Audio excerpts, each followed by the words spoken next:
jusqu'à présent, on a été 2 semaines avec la communauté des Sœurs de la Charité de Besançon, dans la périphérie de Beyrouth. On les a suivis dans leur quotidien et leur mission est très variée puisqu'elles vont aussi bien visiter des personnes qui peuvent être malades, isolées, souvent qui sont très pauvres. Et aussi, elles sont auprès des familles de réfugiés syriens, irakiens par exemple. Elles sont là vraiment pour être au milieu des plus pauvres. Elles nous disent pauvres parmi les pauvres et pour leur apporter du réconfort et des aides matérielles en fonction de ce qui est d'abord donné à ces sœurs. Et en plus de ça, avec notre équipe, nous avons participé à du soutien scolaire à des enfants de la paroisse de Mardoumit. Déjà, c'est sûr que je ne vais pas pouvoir oublier une telle expérience. Ensuite, je pense que ça va m'aider, une fois en France, j'espère, à être au plus près de personnes démunies, parce que c'est sûr qu'il n'y en a pas qu'au Liban.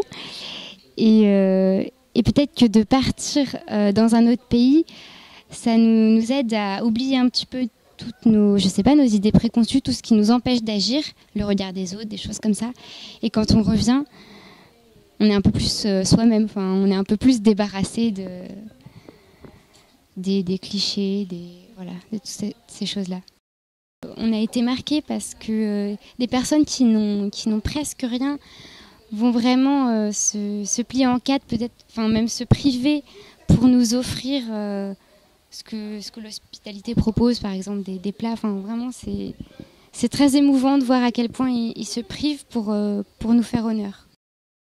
C'est très beau de voir à quel point la foi d'ici est vivante, aussi bien dans la paroisse de Mardoumit, donc une paroisse qui n'a pas de difficultés particulières, vraiment une paroisse typique locale. Il y a énormément de jeunes. À la messe quotidienne, c'est pareil, on voit beaucoup de monde qui participe, beaucoup de mouvements différents, de scouts, de groupes de prière. Ça serait vraiment un exemple pour nous.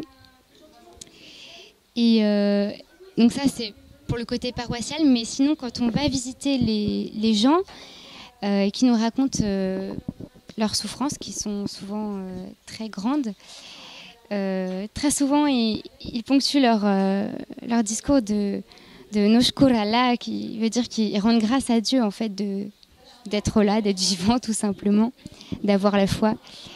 Et c'est encore plus marquant bien sûr pour les familles de réfugiés qui ont vécu des choses atroces, qui ont parfois, je pense encore en tête des images de guerre et ils arrivent à remercier Dieu quand même. Je leur dirais d'y aller s'ils ont envie, pourquoi se priver. Il n'y a rien à perdre, au contraire, ils vont forcément revenir enrichis. Je voulais remercier les bienfaiteurs de l'AED qui nous ont permis de partir dans cette très belle mission. Et voilà, ils peuvent vraiment continuer. Je pense que ce qu'on peut vivre et même faire, même si c'est des petites choses sur place, ça aide beaucoup les gens et ça les touche énormément.